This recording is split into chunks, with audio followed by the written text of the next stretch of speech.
अब हम स्टार्ट करने वाले हैं हैदराबाद एंड कर्नाटक रीजन को।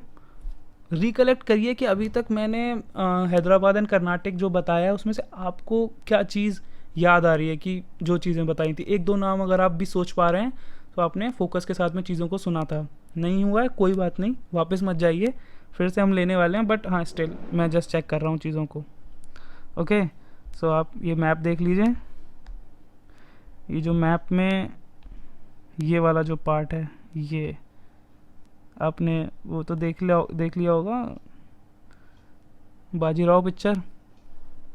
उसमें जाते हैं निज़ाम के पास में कि आपको ये नहीं पता है कि पीछे सेना कितनी है मेरी, तो ये वही निज़ाम है। ओके, तो ये जो रीज़न है निज़ाम के पास में, ये जो नीचे आरकोट लिखा हुआ है ये वाला, ये भी इन्हीं के अंडर में था। बट क्योंकि जो पावर डिराइव हो रही है वो हो रही है सेंटर कहाँ पर है, दिल्ली से। अब दिल्ली से इन्होंने कहा कि जब आपने हैदराबाद को इस्टेब्लिश कर लिया है तो मैं आपके अंडर में नाम के ले लेता हूँ, बट मैं भी इंडिविजुअल अपने आप को घोषित कर देता हूँ। तो जो आरकोट है ये कैपिटल है कर्नाटक रीजन की। ओके, सो इन्होंने भी कर दिया। नॉर्दर्न सरकार्स को भी आप याद रखिएगा क्योंकि ये भी एक मतलब बीच में एक इम्पॉर्टेंट रोल प्ले करते हैं। इसको एज अ जागीर लोग लड़ेंगे इसके लिए, इसलिए मैं कह रहा हूँ नाम थोड़ा सा ना फेमिलियर से रहें तो ज़्यादा अच्छा रहता है। असफ जहाँ वन, ओके, चिन खिलिच खान,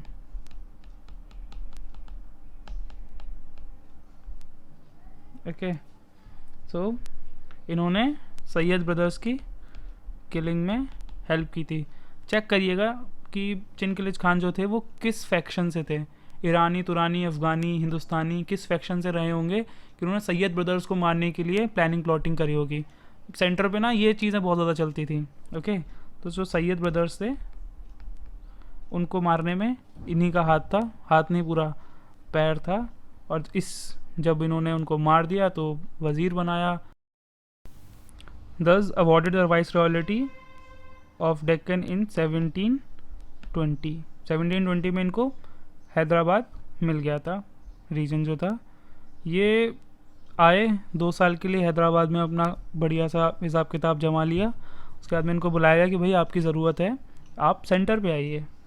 ये फिर 2 साल जाके वहाँ पे वज़ीर रहे। इन्होंने देखा कि यार मेरा तो यहाँ पे जो स्किल्स हैं उसका प्रॉपर यूटिलाइजेशन हो ही नहीं रहा है।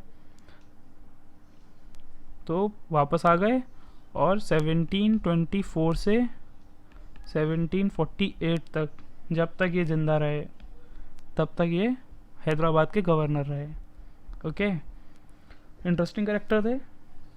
1740 में अब हम देख लेते हैं क्योंकि हैदराबाद एंड कर्नाटक रीजन हम दोनों को एक साथ देख रहे हैं और ये ज़रूरी इसलिए क्योंकि ना यहाँ पर इन दोनों का जुड़ा हुआ रहेगा। इन्हीं के जो निज़ाम होंगे, अच्छा इनको निज़ाम उल मुल्क ये भी कहते थे।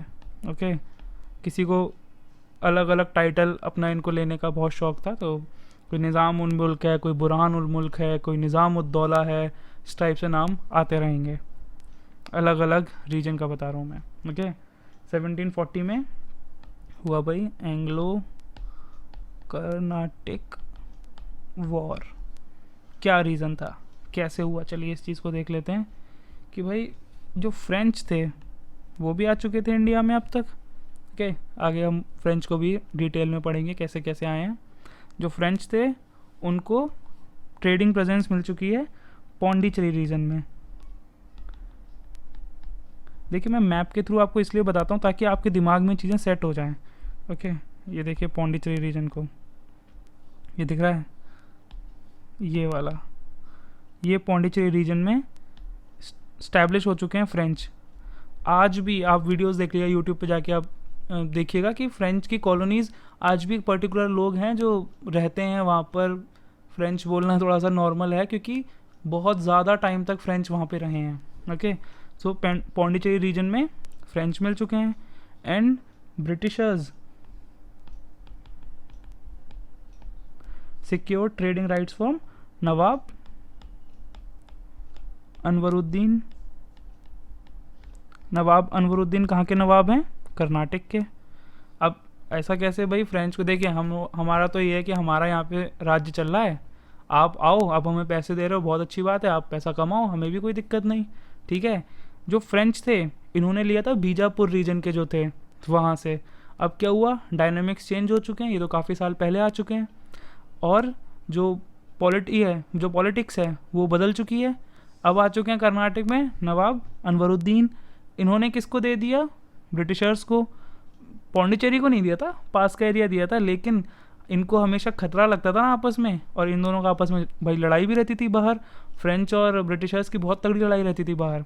ओके, सो इनको इनसिक्योरिटी हो गई। क्या रेस्पॉन्स होगा इनका कि भाई जो डुप्लिक्स थे, ये यहाँ के गवर्नर थे, ये अटैक्ड ब्रिटिशर्स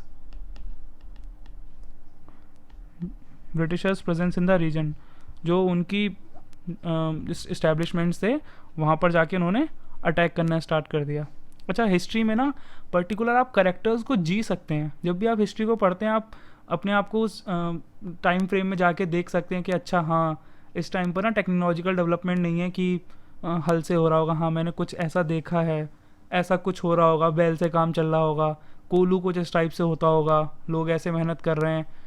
पॉलिटी भी हम जैसे देखते हैं कि पॉलिटिक्स कैसे हो रहा है, पॉलिटी बार बार मेरे से लक्ष्मीकांत देख रहे हैं आप, यूपीएससी का सर, जो पॉलिटिक्स है उसको भी आप देख सकते हैं कैसे कैसे चीज़ें हो रही हैं। सर्टेन करेक्टर्स हैं जिनसे आपको ना लाइफ में कुछ लेसन सीखना चाहिए। उनमें से one of the interesting characters हैं डुप्लिक्स ऐसे थे जिनको एक पर्टिकुलर वर्ड होता है ना, भौकाल, वो इनका था।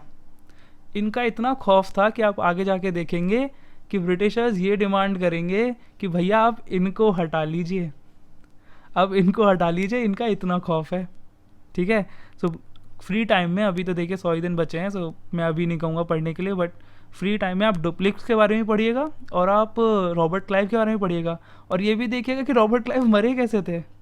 इतना ज़्यादा पैसा लेके गए थे ना वो यहाँ से कि उनको अपने आप को वहाँ पर जस्टिफिकेशन में, इतना ट्रायल्स हो रहे थे, सारी चीज़ें हो रही थी, उन्होंने अपने आप को खुद गोली मार ली थी, ठीक है।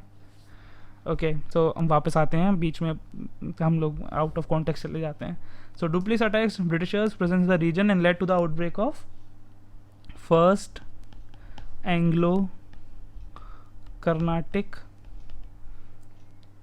War which lasted from 1740 to 48। अच्छा, आपको ना कोई भी छोटे छोटे डाउट आया करें ना, इसे फील फ्री टू आस्क, मतलब कोई भी आपको ऐसा छोटा सा डाउट, तो मुझे पता चल जाएगा कि अच्छा आपको इस टाइप के डाउट आते हैं। अगली बार जब मैं एक्सप्लेन करूँगा किसी चीज़ को तो मैं उस चीज़ को इंक्लूड कर दूंगा। जैसे आपको अब एंग्लो कर्नाटिक, तो एंग्लो क्या होता है ये चीज़ समझ में, तो आप ये नहीं कि भाई क्या होता है, या तो आप गूगल कर लीजिए, सबसे सिंपल है, बट अगर मैं यहाँ बता रहा हूँ, आप यहाँ पे टाइम डिवोट कर ही रहे हैं, तो मेरे लिए एक छोटी सी चीज़ है, सो आप प्लीज़ बता दीजिएगा। अच्छा देखिए, तो जैसा वॉर है, अगर वॉर हुआ है तो भाई उसकी हमारी एक हमेशा रीत चली आ रही है, एक ट्रीटी होगी उसके बाद में, फर्स्ट एंग्लो वॉर के बाद में treaty of Aix la chapel.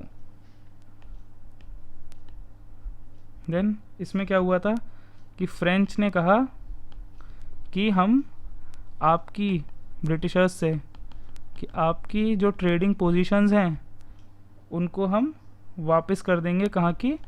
Karnataka reason की। इन रिटर्न, बदले में आपको क्या करना है, जो ब्रिटिशर्स हैं उनकी जो टेरिटरी हैं, जो उन्होंने कैप्चर कर रखी थी नॉर्थ अमेरिका में, वो वापस कर दीजिए। देखिए लड़ाई चल रही है यहाँ पर, इंडिया में एक लड़ाई चल रही है और एक नॉर्थ अमेरिका की, वहाँ की सक्सेशन की, वहाँ भी भाई देखिए कॉलोनीज इनको हर जगह जमानी है, ठीक है। तो उन्हें लगा फ्रेंच को कि हम यहाँ की जीत चुके हैं, ऐसा करते हैं नेगोशिएशन में अमेरिका वाले ले लेते हैं। अब उनकी वो डील इतनी अच्छी नहीं हो पाई, ब्रिटिशर्स को यहाँ पे दिख रहा था कि भाई सोने की चिड़िया है, तो ये वाली चीज़ है। सो जो फ्रेंच थे उन्होंने कहा कि आपने जो हमारी नॉर्थ अमेरिका में कैप्चर करी है वो वाली वापस कर दीजिए, हम आपकी जो यहाँ की है उसको वापस कर देते हैं, ठीक है। खाली इतना ही इसमें याद रखना है आपको, बेसिकली वॉर और ट्रीटी और इनका ईयर, अगर ये चीज़ याद है प्रीलिम्स के पॉइंट ऑफ व्यू से, मुझे लगता है कि चीज़ें सॉर्ट आउट रहती हैं और आपके दिमाग में कहानी कहीं ना कहीं सेट रहेगी, क्योंकि अगर आप पढ़ते हैं तो कहानी दिमाग में रहती है कि अच्छा हाँ डुप्लिक्स ने ऐसा ऐसा किया था। लेकिन अगर आपको ये चीज़ें नहीं याद हैं आंसर राइटिंग में थोड़ा सा देखिए एविडेंसेस की ज़रूरत पड़ती है ना, कि हम कहाँ से रिलेट करें चीज़ों को, और फिर आप पॉइंट्स हमेशा कनेक्शन वाले बना के लिखिएगा, वो जब हम मेंस की प्रैक्टिस करेंगे तो हो जाएगा। अभी हम अप्रोच डेवलप कर रहे हैं कैसे हम प्रीलिम्स को बनाते हैं। ओके, डुप्लेक्स का हम आर्किटेक्ट समझते हैं। देखिए भैया, पॉलिटिक्स में ये होता है कि हमें ना चीज़ें विजिबल होनी चाहिए, ऐसे ऐसे मैं करूँगा, अब यहाँ से मैं ये चीज़ जीत जाऊँगा। ओके, सो डुप्लेक्स का जो आर्किटेक्ट थे पॉलिटिक्स के, उसको समझते हैं हैदराबाद और कर्नाटक रीजन में, कि इन्होंने 1748 में जैसे ही असफ जहाँ वन इनकी डेथ हुई तो समझ गए थे कि डेथ हुई, औरंगजेब की डेथ हुई, अपॉर्चुनिटी, अलीवर्दी खान की डेथ हुई, सिराजुद्दौला और ये लोग आए, उन्होंने कहा अपॉर्चुनिटी। ठीक है, कोई स्ट्रॉन्ग होल्ड है वो टूट रहा है, दूसरे बंदे को अपॉर्चुनिटी मिलेगी। ठीक है, तो इनके बेटे थे, इनका नाम था नासिर जंग, और इनके जो ग्रैंडसन थे इनका नाम था मुजफ्फर जंग। ओके, सो जो ग्रैंडसन थे उनको डुप्लेक्स सपोर्ट कर रहे थे, लेकिन इनकी डेथ हो गई इन 1749 में। देखिए 48 में असफ जहाँ वन इनकी डेथ हुई, मुजफ्फर जंग को डुप्लेक्स ने सपोर्ट करके बनाया, उसकी भी डेथ हो गई, तो इनका एक सक्सेसर आया था। देखिए इनके नाम इतने इंपॉर्टेंट नहीं होते हैं, जस्ट रेफरेंस के लिए मैं हल्का सा बता देता हूँ। इनका नाम था सलाबत जंग, प्रोनाउंसिएशन का मेरा हो सकता है कुछ गलत हो, बट ठीक है। ये अंकल हैं किसके, नासिर जंग के। ओके, इसके बाद में कर्नाटक में देख लेते हैं। कर्नाटक में क्या हुआ था, असैसिनेशन ऑफ नवाब अनवरुद्दीन। भाई सपोर्ट, इसका मतलब ये था कि प्रॉपर वॉर हो रहा है, वॉर में जाके कौन बनना चाहता था यहाँ पर, चंदा साहिब थे। जो चंदा साहिब थे उनको सपोर्ट करा था फ्रेंच ने। फ्रेंच में भी कौन है अभी, डुप्लेक्स। ओके, सो चंदा साहिब को सपोर्ट किया और इनको बना दिया यहाँ का नवाब। अब नवाब अनवरुद्दीन का जो सन था उसका नाम, अब आप इसको भी नहीं भूलेंगे जैसे आप घसीटी बेगम को नहीं भूले थे, मोहम्मद अली फेमस नाम है, बॉक्सर थे, तो बॉक्सर का भी हार नहीं मानते। सो ये वापस आएंगे। क्या हुआ था, यहाँ पे वॉर चल रहा था उस टाइम पर, ये एस्केप हो गए थे और बाप का, दादा का, सबका बदला लेगा रे तेरा मोहम्मद अली। अब इनको कौन सपोर्ट करेगा, जो फ्रेंच का दुश्मन होगा। फ्रेंच का दुश्मन कौन, ब्रिटिश। ठीक है, सो समझते रहिए चीज़ों को। उसके अकॉर्डिंग फ्रेंच की जो इन्फ्लुएंस है वो रीजन में इंक्रीज़ हो गई है, क्योंकि हैदराबाद में मुजफ्फर जंग का सक्सेसर है और यहाँ पर कर्नाटक रीजन में चंदा साहिब हैं। लेकिन वक्त की खास बात यह है कि वो पलटता है। ओके, और फ्रेंच को जागीर मिल चुकी है खुशी में, उसका नाम क्या है, नॉर्दर्न सिरकार्स। मैंने कहा था इस नाम को आप याद रखिएगा कि जागीर का यहाँ पे होगा। अभी देखिएगा ये टाइम यहाँ पे भी पलटेगा, ये ब्रिटिशर्स वापस ले लेंगे। फ्रेंच लोगों की लड़ाई कहाँ पर चल रही है, इनकी ऑस्ट्रिया वाली जगह पे भी लड़ाई चल रही है, ऑस्ट्रियन वॉर्स ऑफ सक्सेशन इनका वहाँ पे भी चल रहा है। नॉर्थ अमेरिका में कॉलोनीज़ वाली अभी फर्स्ट वॉर हमने उसमें देखा था कि उन्होंने वापस ली थी कि आप इंडिया की ले लो और हमें वहाँ की दे दो। ठीक है, देन 1751 में ये थोड़ा सा नाम याद रखिएगा, जैसे battle of Wandiwash, battle of Ambur, battle of Arcot, ये मैच द फॉलोइंग क्वेश्चंस में दे देते हैं। किसी में नहीं, अगर मान लो यूपीएससी में नहीं आया, यूपीएससी में भी आ सकता है, पीसीएस में, इस टाइप के क्वेश्चन आते रहते हैं। सो हल्का सा ना दिमाग में रहना चाहिए कि अच्छा अगर मैं आरकोट की बात कर रहा हूँ तो ये उस टाइम का है या फिर ये उसमें है। हर एक बैटल उसका ट्रीटी, ठीक है, और उसका ईयर अगर आपके दिमाग में क्लियर है, ऐसे क्रोनोलॉजी वाइज अगर आपको क्लियर है कि मैंने हैदराबाद पढ़ा, ये टाइमलाइन थी, आपके लिए चीज़ें बहुत ज़्यादा सॉर्ट आउट हो जाएंगी। पहले आप टाइमलाइन वाइज अपना करिए, फिर उस टाइमलाइन को साथ में मैच कर दीजिए। ठीक है, पूरा ऑल ओवर इंडिया पे आप अपना मैच कर लीजिए उस चीज़ को। ठीक है, अब कौन बैटल ऑफ आरकोट में कौन वापस आएगा, जिसको बदला लेना है मोहम्मद अली को। Mohammed Ali came back and killed Chanda Sahib. और वहाँ पर हैदराबाद में क्या हो रहा है, कौन था वहाँ पर, अभी याद करिए, मुजफ्फर जंग, इसका सक्सेसर सलाबत जंग। यहाँ पर कौन आ जाएगा अब, नासिर जंग। नासिर जंग का सक्सेसर था, नाम इम्पोर्टेंट नहीं है। अब वो आ गया हैदराबाद में, बाजी पलट गई। किसकी बाजी हो गई अब, ब्रिटिश की। So British influence increase in the reason.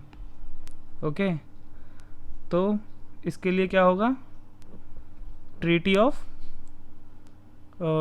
Of Pondicherry होगा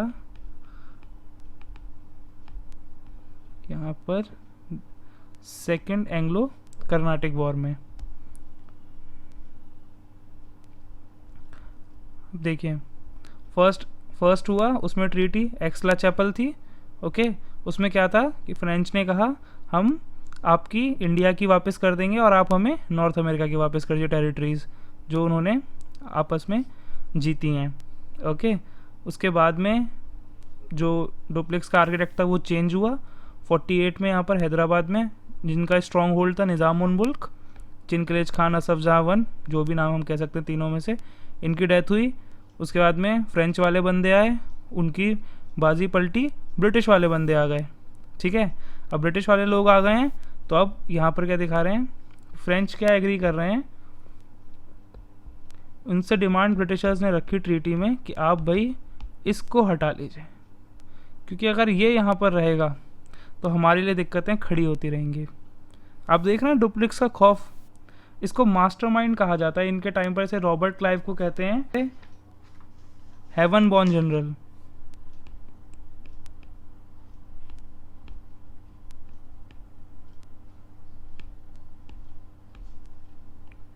ओके, सो 1754 में ट्रीटी ऑफ पौंडीचेरी होती है और सेकंड एंग्लो कर्नाटिक वॉर ख़त्म हो जाता है। ये सारी चीज़ें चली थी 749 से 53 तक। 49 से हमने ये पूरा जो इनका आर्किटेक्चर था ये समझ लिया। ठीक है, ओके, कोई इशू हो तो आप प्लीज़ मैसेज कर दीजिएगा, मैं जितना जल्दी हो उतनी जल्दी रिप्लाई कर दूंगा। जो थर्ड एंग्लो कर्नाटिक वॉर है वो एक डिसाइसिव वॉर होगा। डिसाइसिव वॉर क्यों है, क्योंकि यहाँ पर अब आर्या पार की लड़ाई चल रही है। English that is British, okay, वो किसको हरा देंगे, फ्रेंच को। कहाँ पर देखो, इनको एक समझ में आ गई कि हम तो नेगोशिएट करते रहते हैं, तो इतनी पावर लगा के लड़ाई करते हैं कि हम हर तरफ से हरा दें तो हम इनको हटा सकते हैं वहाँ से। हैदराबाद, कार्नेटिक वो हो ही चुका था चीज़ें, एंड नॉर्थ अमेरिका, तीनों जगह से अब फ्रेंच हार चुके हैं। अब कौन सी होगी, treaty of Paris. Treaty of Paris important है। यहाँ पर क्या हो रहा है कि जो फ्रेंच टेरिटरीज थी हेल्ड बिफोर, अब आप ये देखिए यहाँ पर ईयर आप अपने आप भी एंटिसिपेट कर सकते हैं 1748। कैसे, आप यहाँ पर चलिए, ये 1748 से ही सारी चीज़ें स्टार्ट हो रही हैं ना, उससे पहले तो इन्होंने बदल लिया अपना। 1748 से the French territories held before 1748 would be returned. ठीक है, एंड इन 1767 जो रॉबर्ट क्लाइव थे secured northern Circars as jagir for British. Okay, तो यहाँ पर हैदराबाद और कर्नाटक का ओवरऑल कंप्लीट हो जाता है। हम यहाँ पर देख लेते हैं एक बार फिर से, जो चीज़ें कंफ्यूज करेंगी हम ऐसे लिख लेते हैं। फर्स्ट एंग्लो कर्नाटक वॉर कब से कब तक हुआ था, ये 1742 48 वॉर हुआ है, तो ट्रीटी भी होगी, treaty of Aix la Chapelle. Okay, इसका बैटल जो है, देखिए लड़ाई कहीं ना कहीं इंपॉर्टेंट नहीं है, इसलिए मैं लिखवा नहीं रहा, अदरवाइज नाम अगर आपको लिखना हो, सेंट थॉमस करके एक जगह थी, वहाँ पर हुआ था, तो इतना इंपॉर्टेंट नहीं है।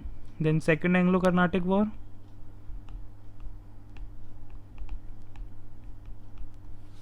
इसमें जो ट्रीटी थी वो ट्रीटी ऑफ पौंडीचेरी, कब से कब तक हुआ, 1749 टू 53। देन थर्ड तो हमने अभी देख ही लिया, ट्रीटी ऑफ पेरिस हुई है 1757 टू 63। अब आप ये देखिएगा 1763 तक कर्नाटक एंड हैदराबाद में डिसाइसिव चीज़ें हो चुकी हैं, क्योंकि ब्रिटिश का पेनिट्रेशन स्टार्ट हो चुका है। ओके, सो अभी हम आगे जाके सब्सिडरी अलायंस एंड सारी चीज़ें पढ़ेंगे, सो उसमें आपको रिलेट करने में आसानी हो जाएगी। अब रीजंस क्या आते हैं फ्रेंच के डिफीट के। ओके, सो फर्स्ट रीज़न उनका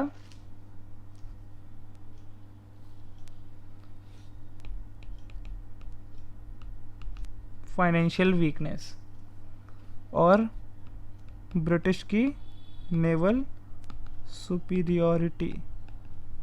फाइनेंशियल जो वीकनेस थी, एक कंपैरेटिव टर्म है ब्रिटिश के, क्योंकि जब वॉर हो रहा है तो उन्हीं की वजह से। देन थर्ड चीज़, विड्रॉल ऑफ डुप्लेक्स। देखिए जो मास्टरमाइंड था उसको हटा दिया गया। उनके बाद में काउंट दे लैली आए थे, और वो इतने एबल नहीं थे जितना डुप्लेक्स थे चीज़ों में। एक और छोटी सी प्रॉब्लम जो हम लिख सकते हैं, अच्छा पॉइंट है कि स्विफ्ट डिसीजंस नहीं ले पाते थे। देखिए आपने अपना भी सरकारी काम देखा है, टेबलों के चक्कर काटते रह जाते हैं, सेम चीज़ थी, क्योंकि जो फ्रेंच था वो लोग गवर्नमेंट एडेड थे, और जो ब्रिटिशर्स थे वो प्राइवेटली ओन्ड कंपनी थी। ठीक है, तो जो डिसीजंस हुआ करते थे ब्रिटिश वाले, वो बहुत ज़्यादा स्विफ्ट हुआ करते थे, बहुत ज़्यादा फास्ट हुआ करते थे। सो अगर हम फ्रेंच की डिफीट के रीजंस देखिए, इसी टाइप से क्वेश्चंस बनते हैं। अब इसको घुमा के भी पूछ सकते हैं, रीजंस फॉर फ्रेंच डिफीट। आपने ये 4 पॉइंट दिमाग में रहेंगे तो आप इनको एटलीस्ट इनको तो लिख ही देंगे। अब आपने अपना एड ऑन क्या करा पॉइंट, वो ज़्यादा अच्छा रहता है। ओके, मेंस का भी आप इन्हीं चीज़ों से अपना दिमाग में रख सकते हैं पॉइंट को। मैं यही कहता हूँ, कोई भी टॉपिक आप पढ़ें, छोटे छोटे पॉइंट्स उनको बनाते चले जाएं। ओके।